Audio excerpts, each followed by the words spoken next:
लेकिन सबसे पहले बात करेंगे सियालकोट में पेश आए अफसोसनाक वाक़ये की, जिसमें मुलव्वस मुल्जिमान की गिरफ्तारी के लिए कार्रवाई को तेज कर दिया गया है। मरकजी मुल्जिम फरहान इदरीस और उस्मान रशीद समेत 100 से ज्यादा अफराद से तफ्तीश की जा रही है।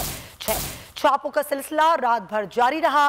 पुलिस, सीटीटी और स्पेशल ब्रांच ने 50 से ज्यादा मुकदमात पर कार्रवाई की। पुलिस के मुताबिक सीसीटीवी फुटेज की मदद से मुल्जिमान की शनाख्त का अमल जारी है। जी हां, इस हवाले से अहम खबर है कि सियालकोट वाक़े की इब्तिदाई रिपोर्ट वजीर आजम और वजीर आला को इरसाल कर दी गई है। ज़राए के मुताबिक वजीर कानून पंजाब की ज़ेर सदारत इजलास में रिपोर्ट फाइनल की गई। इसी वजह से मजीद बात करेंगे deputy bureau head Lahore Khawar Abbas हमारे साथ मौजूद है। जी खावर, आगाह कीजिएगा। जी बिल्कुल, गुज़श्ता रोज सियालकोट में होने वाले अफसोसनाक वाक़या के हवाले से वजीर कानून पंजाब राजा बशारत की ज़ेर सदारत जो है एक इजलास हुआ, जिसमें जो है वो रिपोर्ट फाइनल की गई और इस वाक़े के मुख्तलिफ पहलुओं को जो है वो रोशनी डाली गई।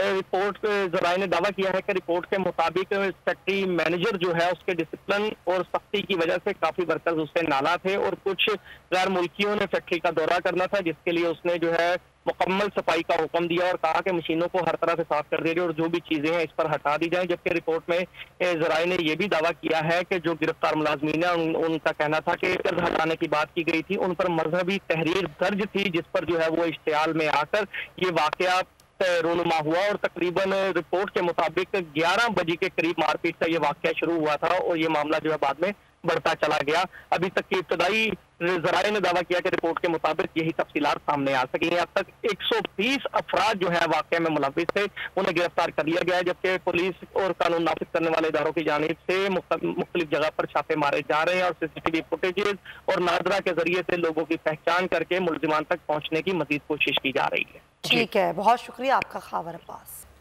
और दूसरी जानिब वजीर आजम पाकिस्तान इमरान खान ने सियालकोट वाक़े को शर्मनाक करार दे दिया। कहते हैं शहरी के कत्ल की तहकीकात की निगरानी वो खुद कर रहे हैं। वजीर आला पंजाब उस्मान बुज़दार ने तहकीकात की हिदायत कर दी। तर्जुमान पंजाब हुकूमत के मुताबिक 50 अफराद को गिरफ्तार कर लिया गया है। 48 घंटे में तफ्तीश का नतीजा सामने आ जाएगा। आर्मी चीफ ने भी सियालकोट वाक़े की मजम्मत की है। जनरल कमर जावेद बाजवा का कहना है कि सियालकोट में मुश्तइल हुजूम का श्रीलंकन प्रांता कुमार का बहिमाना कत्ल इंतहाई शर्मनाक है। ऐसे मावराए अदालत इकदामात कतई नाकाबिल कबूल हैं। घिनौने जुर्म के मुर्तकब अफराद को कैफरे किरदार तक पहुँचाने के लिए सिविल एडमिनिस्ट्रेशन को हर मुमकिन मदद फराहम की जाएगी। इसी हवाले से बात करेंगे। सियालकोट वाक़े पर शदीद मजम्मत की है। वज़ीर आज़म इमरान खान का कहना है मेरी हमदर्दी श्रीलंकन मैनेजर के साथ है। श्रीलंकन मैनेजर के पाकिस्तान में कत्ल पर सदमे में हूँ, ऐसा कहना है श्रीलंकन वज़ीर आज़म का। श्रीलंका और आवाम को वज़ीर आज़म इमरान खान पर यकीन है।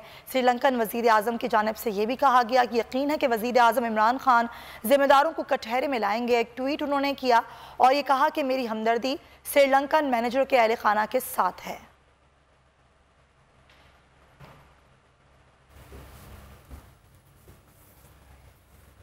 आगे बढ़ते हैं। एहतिसाब अदालत ने स्पीकर सिंध असेंबली आगा सिराज दुरानी का 2 रोजा राहदारी रिमांड दे दिया है। नैब की टीम मुल्जिम को कराची मुंतकिल करेगी। गुज़श्ता रोज सुप्रीम कोर्ट ने फैसला दिया था कि जमानत के लिए आगा सिराज को नैब के सामने सरेंडर होना होगा। स्पीकर सिंध असेंबली पर करप्शन के संगीन इल्जामात हैं। सिराज दुरानी का कहना था कि हमारे साथ 30 साल से यही हो रहा है। स्पीकर सिंध असेंबली आगा सिराज दुरानी एहतिसाब अदालत इस्लामाबाद में पेश। नैब प्रोसिक्यूटर सुहेल इमरान ने आगा सिराज दुरानी की मेडिकल रिपोर्ट अदालत में पेश की। उन्होंने कहा मुल्जिम को कराची मुंतकिल करना है, 2 दिन का राहदारी रिमांड दिया जाए।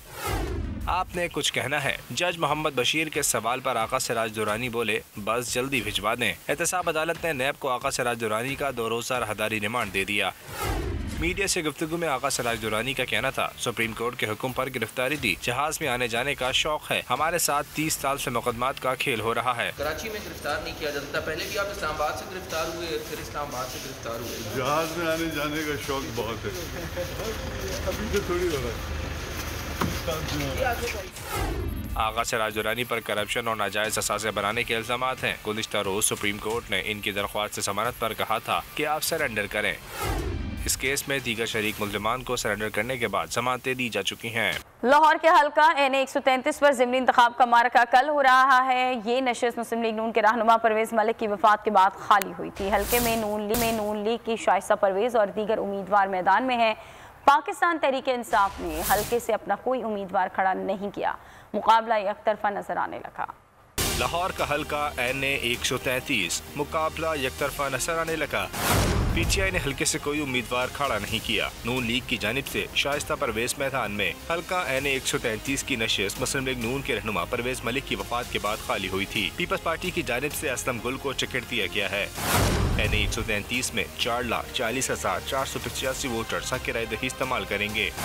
NA 133 में कल 254 पोलिंग स्टेशन कायम किए गए हैं।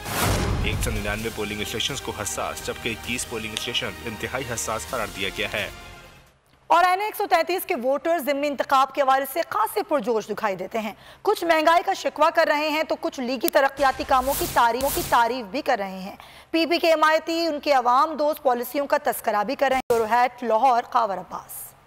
हल्का NA 133 के ज़िमनी इंतखाबात का मार्का 5 दिसंबर को जो है वो जमने वाला है। इस वक्त हम हल्का NA 133 के पीको रोड पर मौजूद है। 4,40,485 वोटर्स जो अपना हक राय दही इस्तेमाल करेंगे और 254 पोलिंग स्टेशन कायम किए गए हैं, जिनमें से 199 हसास, 21 इंतहाई हसास जबकि 34 को नॉर्मल करार दिया गया। यहाँ पर आवाम से जानने की कोशिश करते हैं उनकी क्या रहे हैं। चचा, आप NA 133 के रहने वाले हैं? जी बेटा, मेरा नाल ही बैंक दे घर है। ज़िमनी इंतखाबात होने वाले हैं 5 को, किसको वोट देंगे? मैं पीपल पार्टी को वोट देना जी, शुरू तो लैके। यहाँ पर मजीद लोगों से जानने की कोशिश करते हैं। इन अंकल का कहना है कि हम पीपल्स पार्टी को वोट देंगे। उन्होंने हमारी पेंशन का बंदोबस्त किया था। मैं सरकारी मुलाजिम रिटायर्ड हूँ। यहाँ पर कुछ और बुजुर्ग बैठे हैं, इनसे जानने की कोशिश करते हैं। अस्सलाम वालेकुम चाचा। वालेकुम अस्सलाम। चाचा, ज़िमनी इंतखाब हो रहे हैं, किसको वोट देंगे, क्यों? जनाब, वोट देंगे उसको जिसने नवाज शरीफ ने, शहबाज शरीफ ने सड़कें बनाई, पुल बनाए। आप बताएंगे आप किसको वोट देने जा रहे हैं और वजह क्या है? साथ वजह बतानी है आपने अपनी जमात को वोट देने। महंगाई की, इमरान ने तबाह कर दिया मुल्क को। यहाँ पर मौजूद मुख्तलिफ अफराद की आपने गुफ्तगू सुनी। लोग अपनी अपनी जमातों के हवाले से बात करते दिखाई देते हैं। तो यहाँ पर एक दुकानदार मौजूद है, इनसे पूछ लेते हैं, भाई किसको वोट देंगे आप इस इलेक्शन में और क्या वजह है? नवाज शरीफ को। क्या वजह है? इमरान खान मतलब महंगाई बड़ी। भाई मुझे ये बताएं, आप माशाल्लाह पढ़े लिखी आवाम है, किसको वोट देंगे? अभी तक तो किसी को भी नहीं। क्यों? वैसे ही कोई वजह, कोई आपका नजरिया जिसकी वजह से आप इंटरेस्टेड नहीं हो? इसलिए यहाँ पर इस वक्त इस हल्के के अंदर 11 उम्मीदवार हैं, जिनमें से एक उम्मीदवार जो हैं वो मुस्लिम लीग नून की हैं, शाइस्ता परवेज़ मलिक हैं।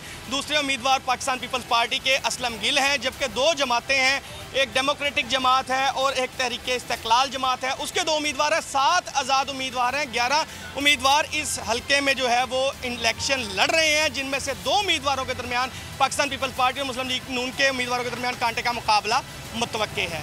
जी, लीगी रहनुमा राना सनाउल्लाह कहते हैं हुकूमत ने 6 अरब डॉलर्स के लिए मुल्क को गिरवी रख दिया है। PTI ने मईशत IMF के हवाले कर दी है। साजिश के तहत इमरान खान को मुल्क पर मुसल्लत किया गया। मिनी बजट आने के बाद आवाम का जीना मुश्किल हो जाएगा। हुकूमत ने सब्सिडी खत्म कर दी, इसके बावजूद मईशत मुस्तहकम नहीं। किसी सूरत इलेक्ट्रॉनिक वोटिंग मशीन से इलेक्शन चोरी नहीं करने देंगे। जहां EVM होगी वहां आग लगा देंगे। इस्लामाबाद हाई कोर्ट ने मरीम नवाज और कैप्टन रिटायर्ड सफदर के एवनफील्ड रेफरेंस में अपीलों पर समाअत का तहरीरी हुक्मनामा जारी कर दिया। जस्टिस आमिर फारूक और जस्टिस मोहसिन अख्तर कियानी पर मुश्तमिल 2 रुकनी बेंच ने मरीम नवाज की दरख्वास्त मंजूर कर ली। मरीम नवाज के वकील ने समाअत मुलतवी करने की तहरीरी दरख्वास्त दी, जिसे बेंच ने मंजूर करते हुए समाअत 21 दिसंबर तक मुलतवी कर दी। इस्लामाबाद हाई कोर्ट ने मरीम नवाज और कैप्टन रिटायर्ड सफदर की एवनफील्ड रेफरेंस में अपीलों पर समाअत का तहरीरी हुक्मनामा जारी किया है। जस्टिस आमिर फारूक और जस्टिस मोहसिन अख्तर कियानी पर मुश्तमिल 2 रुकनी बेंच ने मरीम नवाज की दरख्वास्त मंजूर कर ली। इस्लामाबाद हाई कोर्ट ने लापता सहाफ़ी मुदस्सिर नारू को बाजियाब करके 13 दिसंबर को पेश करने का हुक्म दे दिया। अदालत ने बाजियाबी से मुतालिक केस पर समाअत का तहरीरी हुक्मनामा जारी कर दिया। तहरीर हुक्मनामे के मुताबिक लापता शख्स का पता लगाना आईनी फर्ज है। नाकामी के जिम्मेदारों की निशानदही और उनका जवाबदेह होना जरूरी है। शहरियों को इंसानियत के खिलाफ बदतरीन जुर्म से बचाने के लिए किसी कानून के निफाज की जरूरत नहीं। लापता शख्स का पता लगाना आईनी फर्ज है। नाकामी के जिम्मेदारों की निशानदही और उनका जवाबदेह होना जरूरी है। 3 साल से लापता सहाफी की बाजियाबी से मुतालिक केस पर समाअत का तहरीरी हुक्मनामा जारी कर दिया गया। इस्लामाबाद हाई कोर्ट ने मुदस्सिर नारो को बाजियाब करके 13 दिसंबर को पेश करने का हुक्म दे दिया। हुक्मनामे में कहा गया है कि वज़ीर आज़म अपने ज़ेरे कंट्रोल एजेंसियों को मुदस्सिर नारो को पेश या ठिकाने का पता लगाने की हिदायत करें। विफाकी हुकूमत की जिम्मेदारी है कि वो मुतमईन करें कि रियासत या एजेंसियां लापता शख्स को अगवा करने में मुलविस नहीं। अगर लापता शख्स का पता नहीं चलता तो विफाकी काबीना नाकामी की जिम्मेदारों का पता लगाकर उनके खिलाफ कार्रवाई से आगाह करे। अदम बाजियाबी की सूरत में अटॉर्नी जनरल पेश होकर इस मुतालिक विफाकी हुकूमत की जिम्मेदारियों से आगाह करें। अदालत ने कहा कि वजीर इंसानी हुकूक लापता शख्स के वालिदैन और बच्चे की वजीर आज़म से मुलाकात को यकीनी बनाए।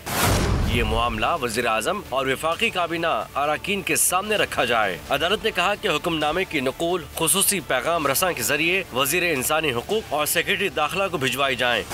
शहरियों को इंसानियत के खिलाफ बदतरीन जुर्म से बचाने के लिए किसी कानून के नफाज की जरूरत नहीं। आइन में दिए गए बुनियादी हुकूक की मौजूदगी में जबरी गुमशुदगियों के रुझान के फैलाव के लिए कोई उज़्र नहीं हो सकता। कुछ क्रिकेट की बात भी कर लेते हैं। पाकिस्तान ने बांग्लादेश के खिलाफ दूसरे टेस्ट में अब से कुछ देर पहले तक 116 रन बनाए हैं और उसके 2 खिलाड़ी आउट हुए। आपको बताते चलें कि पाकिस्तान ने पहला मैच जीता था और पहले मैच की जीतने वाली प्लेइंग 11 को ही बरकरार रखा है। बांग्लादेश ने अपनी टीम में 3 तब्दीलियां की हैं। तो पहला मैच पाकिस्तान ने अपने नाम कर लिया है और अब तक की परफॉर्मेंस आपके सामने है। 116 पे 2 पाकिस्तानी खिलाड़ी आउट हो चुके हैं। उधर मुल्तान में खवातीन चोर गिरोह सरगर्म हो गया। 2 खवातीन ने ज्वेलरी शॉप से सोने के टॉप चुराए। वारदात की सीसीटीवी फुटेज में खवातीन को सोने के टॉप चोरी करते हुए देखा है। जौहरी के मुताबिक चोरी किए जाने वाले टॉप्स की मालियत 80,000 रुपए है। आपको बता रहे हैं मुल्तान में खवातीन चोर गिरोह है जिसने 2 खवातीन थी जिन्होंने ज्वेलरी शॉप से सोने के टॉप चुराए। वारदात की सीसीटीवी फुटेज भी आप मुलाहिजा कर सकते हैं जिसमें खवातीन को सोने के टॉप चोरी करते हुए देखा जा सकता है। सुनार के मुताबिक चोरी किए जाने वाले टॉप्स की मालियत 80,000 रुपए है। कुछ बात कोरोना की करेंगे। आलमी वबा कोरोना की चौथी लहर के वार बरकरार हैं। मूजी वायरस ने एक रोज के दौरान 8 अफराद की जान ले ली। 24 घंटे के दौरान 431 अफराद कोरोना में मुब्तला हो गए। मुस्बत केसेस की शरह एक बार फिर 1% से कम रिकॉर्ड की गई। सब्सक्राइब करें और बेल दबाएं ताकि कोई खबर रह न जाए।